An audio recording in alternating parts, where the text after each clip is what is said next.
Well, ladies and gentlemen, today I'm going to be giving a full election swing state breakdown on everything that people need to know right now regarding the 2024 election and why is Trump such an overwhelming favorite in the fight against the Democrats and the new communism that they want. Trump right now sitting at 53% chance, Kamala at 46%, the election happening in 60 days.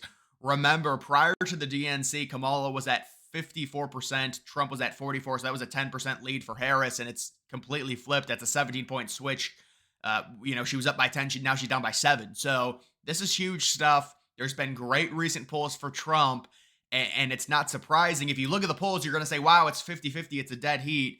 But no, people are factoring in the idea that the polls have underestimated Trump in the past, and that's why you're seeing Trump with a nice, solid lead of around 7% here. And then we're going to go through all the swing states. Then I'm going to take a look at the updated polls in all the swing states.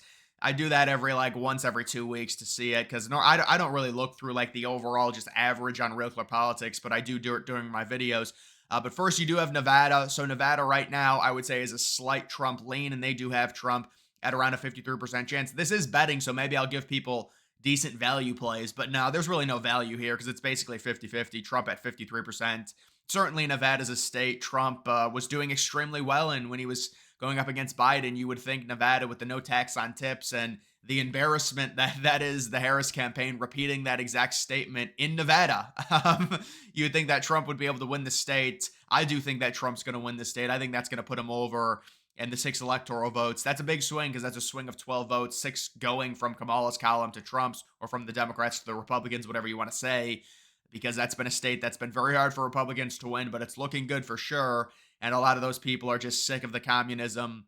They're sick of the government overreach that the liberals want now. And now the liberals have come out and said they want full censorship on social media. They don't believe in free speech on the internet, and they want everyone to make less money and people to not invest. I mean, that's what they say. They say they want massive taxes on investments. If you make money, you're going to be penalized. And even liberals have to come out and say when it comes to the capital gains, the unrealized gains tax, it's just going to thwart any small business growth because you're not going to actually be able to, so many people have big net worths, but they don't have actual money. You're going to have to sell stuff to be able to pay for your net worth that you don't actually have because it's totally ridiculous. It's just a horrible idea. And, that's something that Trump really needs to use because they try and walk it back. They try and say, well, it's never going to be implemented. Well, then why is it one of her core policies that she released? It was like the second thing she talked about was the unrealized gains and the 45% capital gains tax.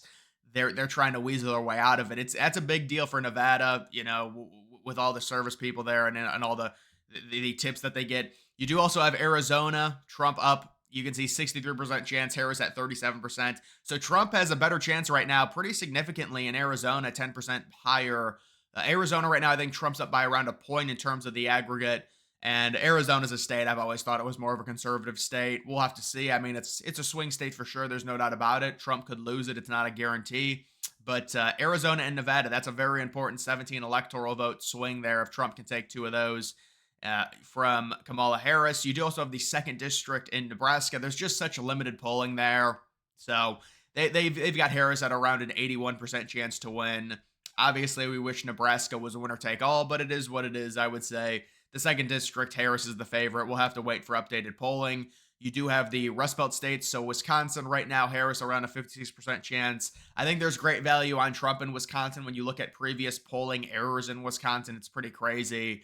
But right now they do have Harris up only by 12%. It's nothing crazy. The exact same margin in Michigan, Harris with a 56% chance, which surprises me. I would figure Michigan, although I don't know, there have been a few recent polls in Michigan that have had Trump leading, so maybe that brought it back down a little bit because I do think it had her at around a 60% chance at some point, but she's back down to 56. Very close there. And then also Pennsylvania, very close. Trump up by 10 percentage points there, 55% chance. There have been slightly more favorable polls in Pennsylvania than in both Wisconsin and Michigan, and so that's the switch. Again, a lot of these odds are just based off of the polls. That's it. And also people trying to estimate based on what happened with the polls in 2020 and 2016 and the difference. There's really no crazy insider data, even if there were. So there's a few people that are betting with insider, maybe internal polls. there's so many people that are just randomly, blindly going at this, looking at the already public polls. It's going to drown out their money. It's just not going to affect it. So you can see Trump at around a 55%. It's like sharps in football. The money just gets drowned out. You do have North Carolina Trump with a 63% chance. I think a lot of that is based off of the fact that Trump won North Carolina in 2020 and 2016, and his numbers this go around seems to be more favorable. So you would think, well, if that's the case, North Carolina would almost be a lock for Trump. Their liberals are trying to make it a swing state, which, because they need the path. Obviously, losing Florida, losing Ohio, it's becoming harder for them. They need more paths, so they need to make North Carolina a swing state. And there have been very close polls. There's no doubt about it. You do also have Virginia, Harris with an 85% chance. Virginia, there could be good value there for Trump with Glenn Youngkin and everything, and maybe having some big rallies there. We'll have to see what happens with Virginia. I think I think if I were Trump, I would have a rally in Virginia. You can't rely on these Rust Belt states; they're just too close. If you can get another path with Virginia to cancel out of Michigan, it'd be so key. Not saying Trump is going to win Virginia, but I think it's possible based off of the politics and what's happened there recently with Youngkin. You do also have Georgia, Trump with a 60. I mean, that's a big state right there. That is huge. Georgia with, basically a 6 in 10 chance Trump wins it right now. That's a decent lead. That is a decent lead. Like if Trump went into election night with those odds, I would feel very confident for sure with a state like Georgia, because you win Georgia and North Carolina, all you need is Pennsylvania and you win the election. You win Georgia, North Carolina, Arizona, Nevada, I think you win that as well with just those states, and you don't have to rely on a Wisconsin or a Michigan, although I do think Wisconsin and Michigan still may be leaning towards Trump. There's also that one district that's that second district in Maine. There was a poll that came out that had Harris leading it. They still give Trump a 78% chance to win. It's just one electoral vote. But those districts are quite annoying. We wish it was all winner take all either way.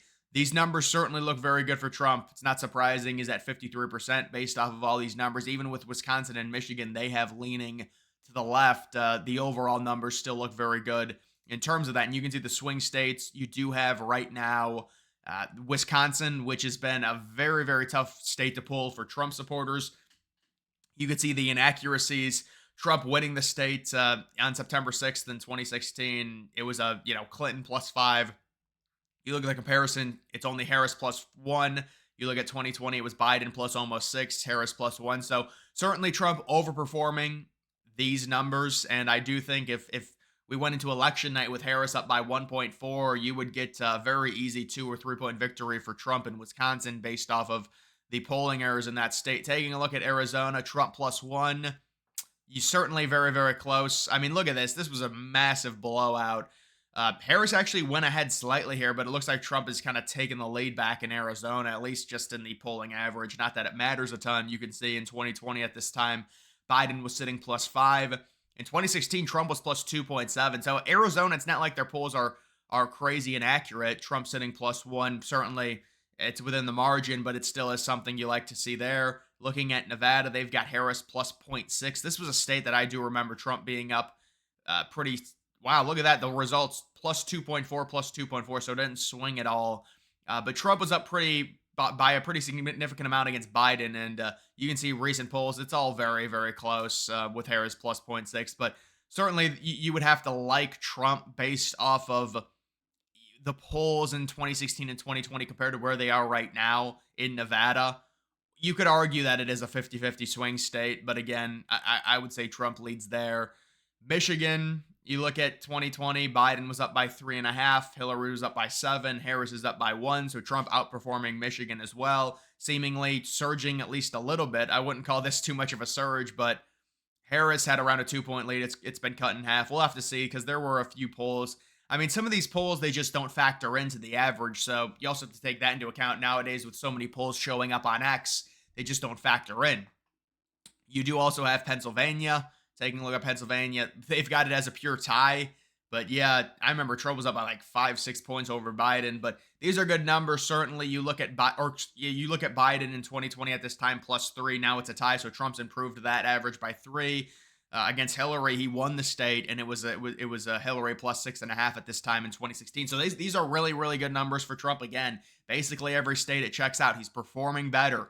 And again, we're talking about an election in 2016 that he won, and then in 2020 he lost by 40,000 votes for context over like 3 states. So these are not, it's not like, oh, he got blown out and now his numbers are better. No, he won one of the elections and he barely lost the other. And now his numbers are better in virtually every single swing state. That's the overall thing that we want to talk about.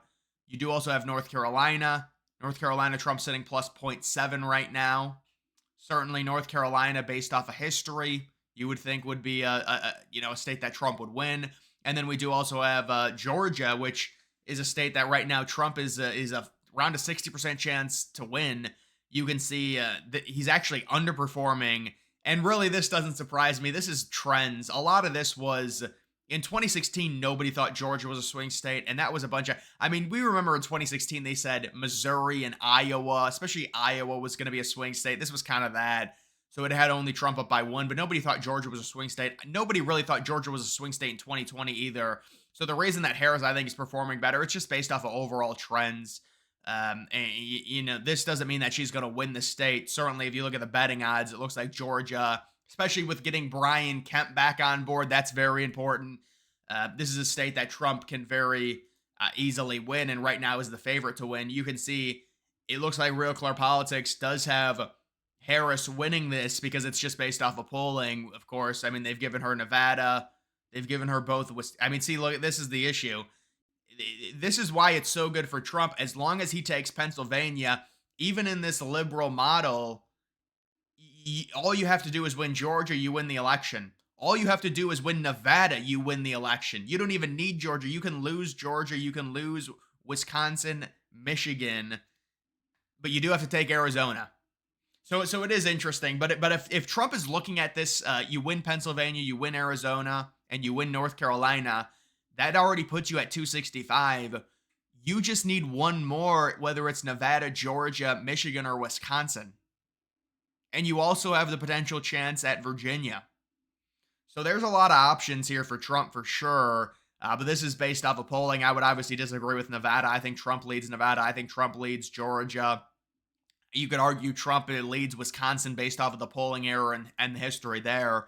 So I would disagree with this. I would say Trump's probably around 300 electoral votes right now.